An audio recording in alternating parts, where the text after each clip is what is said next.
Atau tapi dalam pernyataan yang disampaikan Luhut Binsar Panjaitan dan Bahlil Lahadalia, ia membandingkan dan membawa-bawa kinerja Anda ketika menjadi menteri. Nah, ini sebetulnya relevan atau tidak sih, Pak Tom, ketika ini? Ya, kalau gini-ginian sih sebaiknya nantilah biar publik yang menilai, ya kan. Nanti pasti data-datanya akan keluar semua, ya kan. Karena netizen sangat giat untuk menggali, ya kan. Ya, kalau gini-ginian sih sebaiknya nantilah biar publik yang menilai, ya kan. Nanti pasti data-datanya akan keluar semua, ya kan. Karena netizen sangat giat untuk menggali, ya kan. Dan data sekarang ada di mana-mana.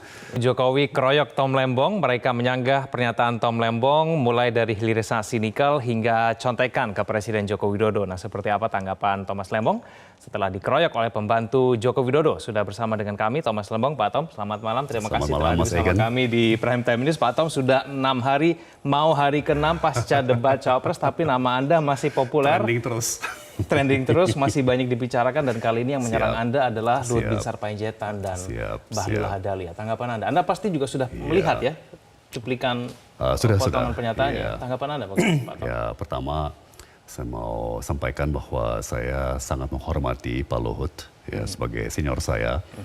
Dan saya juga punya banyak kenangan indah, memori-memori indah, bekerja sama erat dengan beliau ya. Dan selama 4 tahun saya di kabinet, banyak sekali saya dibantu oleh beliau. Ya, jadi banyak prestasi-prestasi saya itu nggak mungkin bisa tercapai seringkali kalau bukan karena bantuan Pak Luhut Panjaitan. Ya, jadi saya sangat menghormati ya, beliau sebagai senior. Demikian juga Pak Bahlil, ya, beliau orang hebat. Kita tentunya semuanya senang melihat orang Papua bisa maju, ya. Dan saya lebih percaya kalau Pak Bahlil bicara bahwa beliau mulai dari nol, ya, daripada misalnya Pak Prabowo bicara bahwa beliau mulai dari nol. Pak Prabowo kan ayahnya menteri legendaris di pemerintahan Presiden Soeharto, ya kan, kakeknya pendiri Bank Nasional Indonesia, Bank BNI, ya kan. Tapi saya tidak terlalu familiar dengan persisnya latar belakang keluarga Pak Bahlil, tapi saya lebih percayalah kalau beliau yang bilang bahwa beliau mulai dari nol ya. Jadi hebatlah bisa masuk kabinet, ya kan, mencapai suatu tingkat kepemimpinan nasional ya bagi beliau. Jadi dan saya sangat welcome atas peluang untuk membandingkan data, ya, beradu gagasan dan beradu analisa.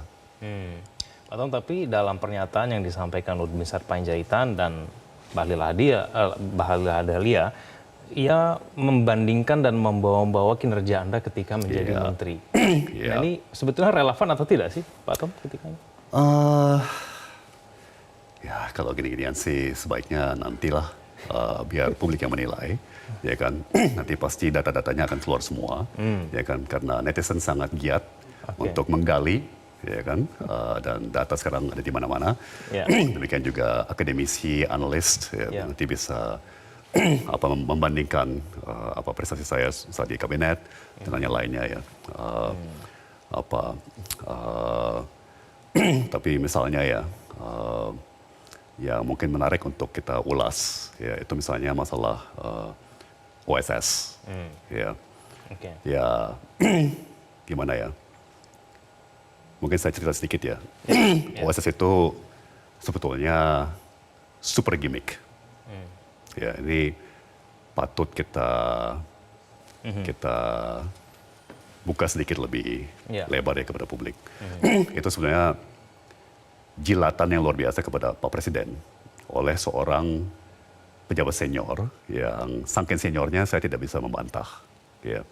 Jadi janjinya itu adalah kalau kita bisa menurunkan waktu penerbitan izin dari 7 hari menjadi 4 jam, kenapa nggak bisa turun lagi dari 4 jam menjadi 5 menit? Ya, itu kan sebuah ide yang sangat konyol. Ya, ide terbit izin dalam 5 menit, ya kan? Jadi terlalu ekstrim. Tidak mungkin itu tidak mungkin, ya kan? Izin 5 menit anak kita minta izin untuk ke konser aja kita mikir berhari-hari kan, ya kan, apalagi terbit izin usaha. Ya. Nah kemudian begini, visi OSS itu sebenarnya oke. Ya, yaitu mengintegrasikan semua proses-proses perizinan Lewat di satu pintu, 34 kementerian, puluhan lembaga non-kementerian, ya, 34 sekarang 38 pemerintah provinsi, 560 lebih pemerintah kabupaten kota. Ya. Tapi upaya yang begitu ambisius ya, jadi mendigitalkan semua, kemudian mengintegrasikan sistem-sistem digital masing-masing, ya itu udah pasti pekerjaan puluhan tahun, ya, bukan kerjaan setahun 2 tahun. Ya kan? Jadi Pak Presiden, menteri-menteri dan saya meluncurkan OSS itu di 2018, ya saya selesai menjabat di 2019, ya nggak mungkin selesai dalam setahun lah. Ya. Tapi akhirnya sampai sekarang selesai tidak Pak Tom Lembong? Pertama,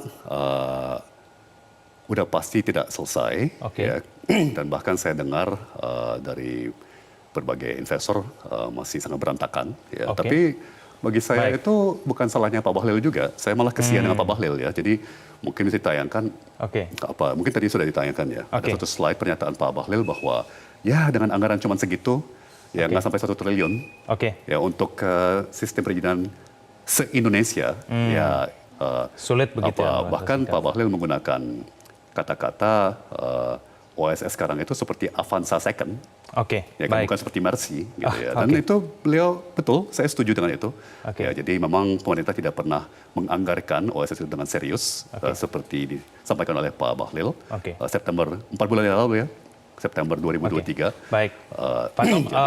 Jelajahi cara baru mendapatkan informasi. Download Metro TV Extend sekarang.